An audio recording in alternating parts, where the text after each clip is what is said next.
Le Seigneur soit avec vous. Et avec votre esprit. Évangile de Jésus-Christ selon saint Jean. Gloire à toi, Seigneur. Près de la croix de Jésus se tenait sa mère et la sœur de sa mère, Marie, femme de Cléophas, et Marie-Madeleine. Jésus, voyant sa mère et près d'elle le disciple qu'il aimait, dit à sa mère, « Femme, voici ton fils. » Puis il dit aux disciples, « Voici ta mère. » Et à partir de cette heure-là, le disciple l'a pris chez lui.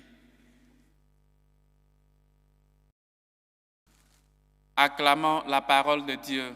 Louange à toi, Seigneur Jésus. Chers frères et sœurs, nous sommes au lundi après la Pentecôte et nous célébrons la fête de la Vierge Marie, mère de l'Église. La Vierge Marie, mère de Jésus-Christ qui était de l'Église et donc mère de tous les fidèles, de tous les pasteurs. Cela a été proclamé par le pape Paul VI en 1964 et le pape François a voulu que cela soit une mémoire obligatoire pour nous tous, pour que nous puissions célébrer la Vierge Marie, notre mère, mère de l'Église, et que cela soit aujourd'hui, lundi après la Pentecôte, que nous puissions célébrer cette mémoire-là, la Vierge Marie, mère de l'Église. Chers frères et sœurs, chaque fois que nous célébrons une fête de la Vierge Marie, c'est très important pour nous parce que nous méditons une des figures les plus emblématiques de l'Église. Nous célébrons pas n'importe qui, pas peut-être un martyr, nous célébrons pas un prophète, un apôtre, mais nous célébrons celle-là qui a tout donné pour le Christ, celle-là qui a voulu et qui n'a fait que la volonté de Dieu, celle-là qui s'est rabaissée jusqu'à dire qu'elle est la servante du Seigneur.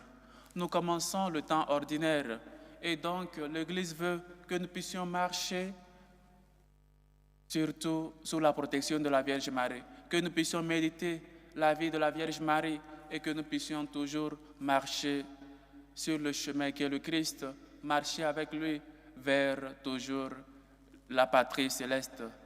Chers frères et sœurs, que dire de la Vierge Marie? Oh, que retenir de la Vierge Marie? Non seulement son humilité, non seulement comment elle gardait la parole de Dieu et la méditait dans son cœur, mais surtout et en plus, comment peut-être elle agissait, peut-être avec les disciples. Elle considérait tous comme mère. Elle était une mère pour tous. Que ne fait pas une mère pour ses enfants?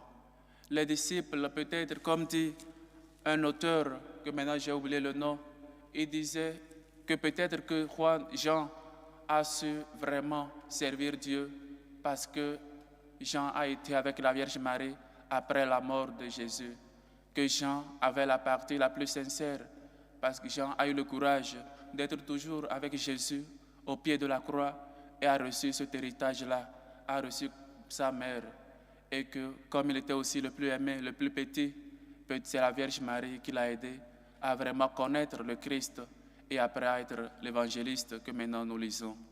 Chers frères et sœurs, la Vierge Marie, on a peut-être des gens, nous chrétiens, en particulier catholiques, on se laisse facilement détrôner. On se décourage de réciter le chapelet, de prier et demander l'intercession de la Vierge Marie. Parce que pas mal de personnes, pas mal de nos amis nous disent que peut-être la Vierge Marie, ou je ne sais pas quoi encore, des noms que je n'ose même pas à dire de la Vierge Marie. Parce que nous-mêmes, on ne sait pas qui elle est. Si nous savons qui est la Vierge Marie, si nous savons comment elle intercède pour nous, nous aurions plus une dévotion à la Vierge Marie.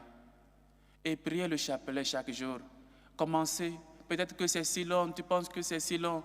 Commence par une dizaine, commence par 5 Je vous salue Marie dans la journée. Commence peu à peu à réciter le chapelet. Même si c'est avec 3 Je vous salue Marie dans la journée. Et tu verras comment tu seras, pour le dire ainsi, amoureux de cette dame-là. Et tu seras quelqu'un qui sera toujours sous sa protection. La Vierge Marie, chers frères et sœurs, Et ceux qui ont la dévotion à la Vierge Marie savent de quoi je parle. Prendre la Vierge Marie chez soi. N'aie pas peur de prendre la Vierge Marie chez soi. Comme l'ange Gabriel, quand il est apparu à Joseph, à Saint Joseph, il lui a dit, n'aie pas peur de prendre chez toi la Vierge Marie. L'enfant qu'elle attend vient de l'Esprit Saint. N'aie pas toi aussi peur de prendre chez toi la Vierge Marie. Commence par prier ton chapelet. Commence avec des dizaines. Commence peu à peu. Imite la Vierge Marie. Imite ses vertus de l'humilité. Imite la Vierge Marie. Ce n'est pas une mère ou n'importe quelle mère. Et nous savons quelle valeur occupent les mamans dans nos places, dans nos cœurs. Imagine un peu la place qu'occupe la Vierge Marie dans le cœur de Dieu, dans le cœur de son Fils. Et tu penses que l'intercession de la Vierge Marie ne va pas t'aider? Ou tu penses qu'il y a un saint plus grand que la Vierge Marie?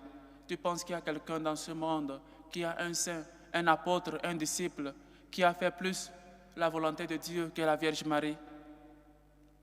Nous avons des dévotions et nous laissons la Vierge Marie. Nous faisons toujours recours à plusieurs saints, c'est bien, chacun son saint patron, mais c'est inadmissible qu'on laisse la Vierge Marie.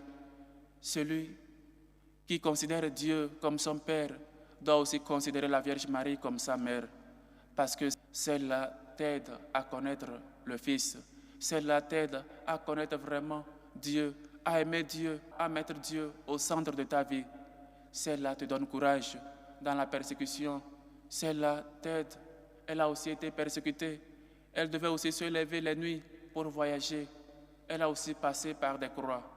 Sachez, chers frères et sœurs, qu'être chrétien, ou encore même la Vierge Marie, a eu des croix dans sa vie, a eu des difficultés dans sa vie, bien qu'elle faisait la volonté de Dieu. Donc la Vierge Marie t'aide à toujours être fidèle à Dieu, à toujours, même si tu ne comprends pas les plans de Dieu dans ta vie, même si tu ne comprends pas pourquoi les choses ou pourquoi ces situations dans ta vie, la Vierge Marie t'aide à être patiente, à être patient. La Vierge Marie t'aide à toujours mettre ton espoir dans le Seigneur. Bien aussi, elle ne savait pas pourquoi ou elle ne comprenait pas tous les plans de Dieu. Dire que je vais enfanter le Fils de Dieu, celui qui vient sauver le monde, et dès sa naissance déjà, il fallait aller d'un lieu à un autre parce que les autres voulaient tuer l'enfant Dieu. Elle pouvait aussi crier comme nous faisons aujourd'hui, où es-tu Dieu? M'as-tu abandonné? Pourquoi cela? Si moi j'ai toujours fait ta volonté, pourquoi le mal dans le monde? Pourquoi on me poursuit? Pourquoi on me persécute? Elle n'a jamais crié, sinon qu'elle méditait toujours en soi la parole de Dieu. Elle t'aide à toujours ne pas, ou encore, elle t'aide à toujours ne pas te laisser, à toujours continuer la marche et à ne pas abandonner. Elle n'a pas abandonné. Elle était aussi au pied de la croix, même si elle ne comprenait pas pourquoi. Celui dont l'ange l'avait dit, celui-là sera le sauveur du monde. Voilà lui maintenant sur la croix. Mais la Vierge Marie n'est jamais déçue. La Vierge Marie espère dans le Seigneur. Il voit son Fils mort sur la croix, mais continue d'avoir foi, continue d'espérer en Dieu. Chers frères et sœurs, si nous célébrons avec grande joie les anniversaires ou les fêtes de nos mamans, quelle grande joie pour nous chrétiens de célébrer une mémoire de la Vierge Marie, celle-là qui nous aide à connaître le cœur de Dieu, celle-là qui nous aide à toujours être persévérants malgré les difficultés, malgré les croix, celle-là qui nous aide à toujours être au pied de la croix, être toujours des gens qui, malgré la douleur, malgré la souffrance, on est toujours au pied de la croix avec Jésus. On maintient toujours la foi. Chers frères et sœurs, la célébration de la Vierge Marie comme mère de l'Église nous rappelle tous qu'on a une mère spirituelle, qu'on a une mère spirituelle, qu'on a une mère dans le ciel qui ne nous abandonne jamais. Et donc nous aussi, comme fils, nous devons toujours prier et demander son intercession. Nous commençons le temps ordinaire et l'Église veut qu'on marche dans ce temps ordinaire-là en commençant avec la célébration de la Vierge Marie comme mère de l'Église et que la Vierge Marie nous accompagne toujours. Cette compagne de rue, cette compagne de notre route vers le ciel, celle-là qui ne nous laisse jamais seuls. Fils, voici ta mère. Tu as une mère au ciel. Tu as la Vierge Marie. Ne l'oublie pas. La Vierge Marie est ta mère. Prie-la toujours. Demande toujours son intercession. La Vierge Marie t'aidera à savoir comment prier. T'aidera à connaître de plus profond le Fils. Elle t'aidera à connaître Dieu et à faire toujours la volonté de Dieu, malgré que tu ne comprends pas les plans. Parce qu'elle, avant non plus, avait compris les plans de Dieu dans sa vie.